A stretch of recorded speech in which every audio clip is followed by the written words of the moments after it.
One fateful day, I stumbled upon a folder tucked away in my husband's room, housing completed divorce papers alongside a marriage license.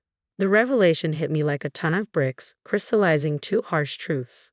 My husband desired to end our union, and worse yet, he harbored intentions of marrying another woman. Suspicions of his infidelity had lingered, but never had I imagined he'd taken such decisive steps. Coincidentally, amidst this turmoil, my husband's impending business trip emerged as my sole opportunity.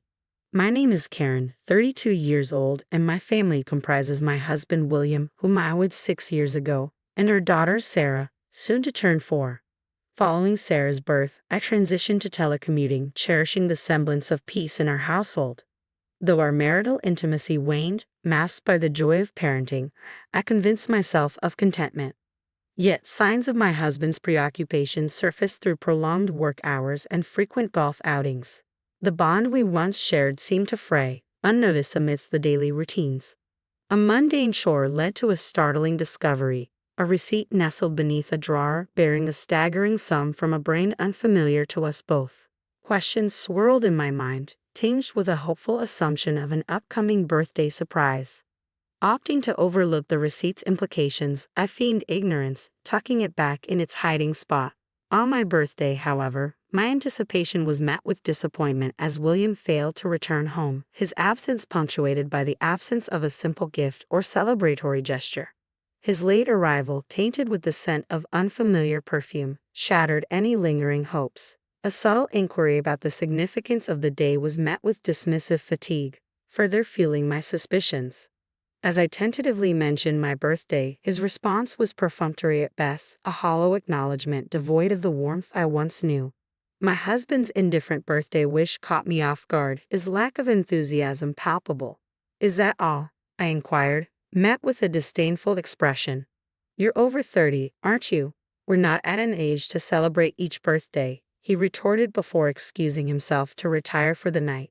With his departure, the truth sank in. He had no intention of celebrating, let alone presenting a gift. It became evident that my husband's indifference masked a deeper disengagement, confirming my suspicions of an affair. The receipt, once an enigma, now served as damning evidence of his infidelity. Each absence under the guise of work now revealed itself as rendezvous with another woman. The weight of betrayal mixed with the weight of household responsibilities brought tears to my eyes. Unable to forgive his deceit, I resolved to uncover the truth about his paramours. Under the cloak of night, I seized the opportunity to investigate his smartphone, revealing not one, but 2 mistresses. The discovery left me reeling. How could he betray our vows with not one, but 2 women? Disappointment morphed into anger as I delved deeper into their digital exchanges. The first mistress, Mary, seemed to be a colleague in her early 20s, with my husband assuming a mentorship role at their workplace. I presumed their bond strengthened through prolonged interactions at work, a notion that repulsed me, his inability to draw a line between professional and personal realms. Then came the revelation of the second mistress, Jessica, a woman in her early 40s, older than both my husband and myself. Their initial encounter on a dating app belied a tumultuous past, 2 failed marriages, and 4 children from previous relationships. Learning of Jessica's history elicited a chilling response from my husband, his demeanor growing distant even in their digital exchanges. Despite Jessica's fervent declarations of love, urging him to leave me for her, my husband seemed inclined to sever ties. His heart, it appeared, belonged not to Jessica, but to Mary, a coworker. Conversations with Mary hinted at plans of a future together, leaving Jessica and me as mere obstacles in his pursuit. Reflecting on this now, I can discuss it with a sense of detachment, but the initial shock of discovering his infidelity was overwhelming. The thought of him neglecting our family for the sake of an affair, despite the presence of our daughter Lena, fueled a rage stronger than any sorrow as I contemplated Sarah's future. I resolved to initiate divorce proceedings against him. Initially, I entertained the idea of seeking substantial alimony and child support. However, the notion of simply extracting money and bidding him farewell left a bitter taste in my mouth. His desire to cast us aside and pursue his own happiness after paying us off was intolerable.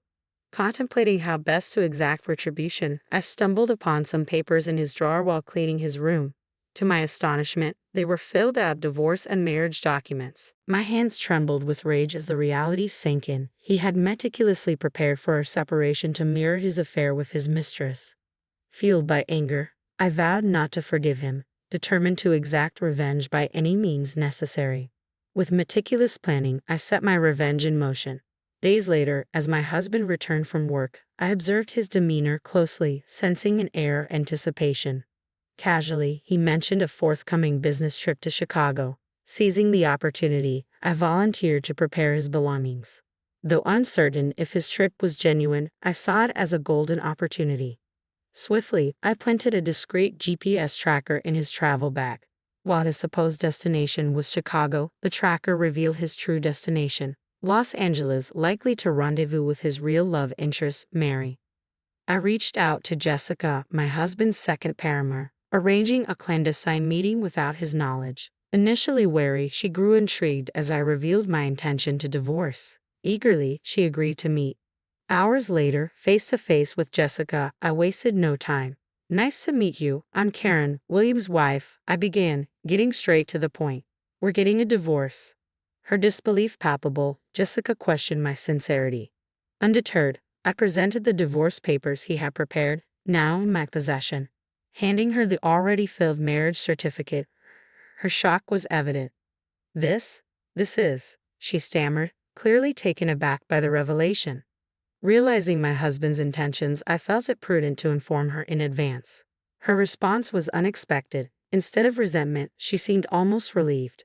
Without hesitation, she accepted the marriage certificate, signaling her readiness to move forward. To my surprise, Jessica even offered voluntary alimony, swiftly drafting an agreement on the spot. Accepting without hesitation, we parted ways, each with our newfound resolution. Without delay, I proceeded to City Hall, submitting the divorce papers seamlessly. With everything in motion, all that remained was to finalize my departure and await my husband's return. That day marked a significant step towards closure. At my parents' house with my daughter by my side, I found myself confronted by my mother's concerned gaze. Despite having briefed them on the situation, her worried inquiry cut through the air. "Karen, are you truly all right?" she asked, her tone laced with maternal concern. "I'm fine, Mom. The divorce papers have been processed and I'll discuss it all with Sarah soon. Right now, I just need some peace," I reassured her, craving a moment of respite. "But what about William?" she pressed, her concern evident. "I'll talk to him when he gets back from his trip tomorrow. I expect he'll reach out then," I replied, mentally preparing for the impending conversation. The following day, as anticipated, my ex-husband returned from his escapade and promptly called me in a state of agitation. "Karen, where are you? What's going on?" he demanded, his voice tinged with panic. "I'm at my parents' house," I replied calmly, sensing the tension building. "Why? What's happened?" "Sarah isn't here, and all her things are gone," he exclaimed, confusion evident in his tone. "That's because Sarah and I won't be returning to that house," I stated firmly, bracing myself for his reaction. Confusion gave way to disbelief as he stumbled over his words, attempting to comprehend the situation. Seizing the moment, I dropped the bombshell about his affair. "So, by the way, you've been having an affair, right?" I interjected, cutting through the tension. "What are you talking about?" he spluttered, his denial falling on deaf ears. "And you want a divorce, correct? That's why you prepared the papers," I continued, my resolve unwavering. "How did you?" he began, his voice trailing off as realization dawned. Confirming my suspicions, I informed him of the filed divorce papers, asserting his responsibilities regarding alimony and child support. "Indeed, you'll be responsible for Lena," I stated firmly, refusing to back down. After a moment of stunned silence, he acquiesced, acknowledging the plan. "Of course, that's the arrangement," he conceded, resigned to the consequences of his actions. "I'm willing to fulfill my obligations," he declared, a hint of relief in his tone. "As long as you fulfill your responsibilities regarding alimony and child support, we won't have any issues," I affirmed, maintaining a pragmatic stance. "Absolutely," he concurred, expressing gratitude for my understanding. Despite his multiple affairs, he seemed intent on a smooth separation, but his attempt to end our relationship cleanly without acknowledging his wrongdoing only added to my frustration. Shouldn't an apology precede such efforts? Frustrated by his lack of remorse, I resolved to confront him with the truth. By the way, I've already sent the marriage registration to your new wife, I revealed, savoring the moment. You know, Jessica, the one who's infatuated with you. She was one of your affairs, wasn't she? His voice trembled with disbelief. Karen, you can't be serious. Tell me this is a joke, he pleaded, desperation evident even over the phone. Suppressing the chuckle, I held my ground. Why would I lie about that? While you were gallivanting in Chicago with Mary, I made sure Jessica received it. I stated matter-of-factly. Wait, Jessica. But I wanted to marry Mary, he protested, confusion lacing his words. Why don't you contact her? I handed the marriage registration to Jessica a few days ago, so she might have already filed it, I suggested calmly. No way, that's impossible. Wait please, I never intended to marry Jessica. His voice cracked with tears. Karen, please help me. I'd rather not divorce you than marry Jessica. I scoffed at his sudden plea for assistance. What are you saying now?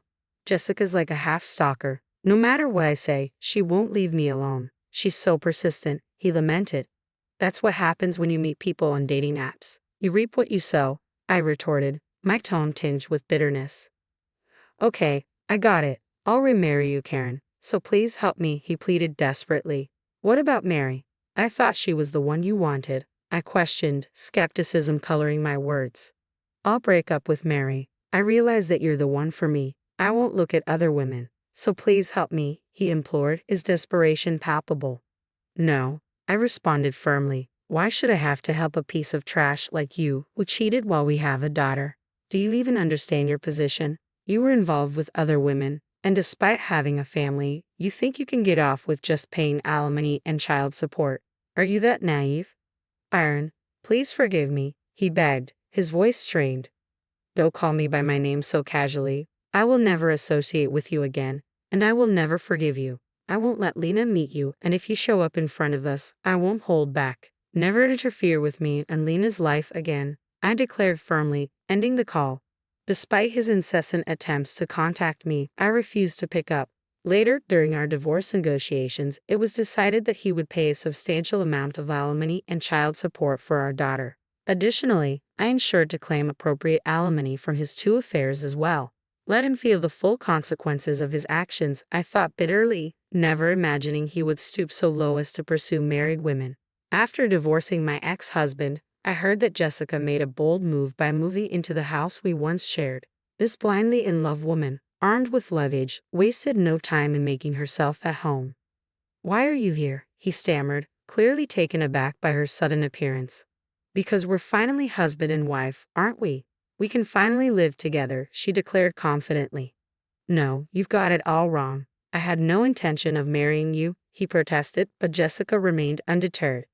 There's no need to be shy, sweetie. I received the marriage license from your ex-wife, and I've already submitted it, she replied casually. Okay, but that was Karen's doing, he explained, trying to clarify the situation. Don't worry about the details, okay? As long as I can be with you in any shape or form, I'm happy, Jessica reassured him, much to his dismay. His ordeal didn't end there. Not long after Jessica moved in, Mary, the other woman he was having an affair with, barged into the house. What followed was a tense confrontation between Jessica and Mary, who instantly realized the situation. Who are you? Why are you in his house? Jessica demanded, her voice laced with anger. I'm his wife. I thought he split from his wife, Mary retorted, equally bewildered. He did, to remarry me. I don't know who you are or where you're from, but don't interfere with our love, Jessica shot back, her resolve unshaken. Their argument escalated into a heated exchange, leading Mary to end her relationship with him and file a complaint about his infidelity to his workplace. As a result, he lost his job and now struggles to make ends meet, still paying alimony and child support. Despite occasional messages from him, I refuse to engage. I have no intention of reconciling with him or sympathizing with his plight. He's reaping what he sowed, and I intend to let him suffer the consequences of his actions. Back at my parents' house, I'm living a peaceful life with my daughter, who is about to start elementary school soon. Although explaining the situation to her will be challenging, I'm determined to help her understand. With the support of my parents, I look forward to a bright future filled with happy times with my daughter.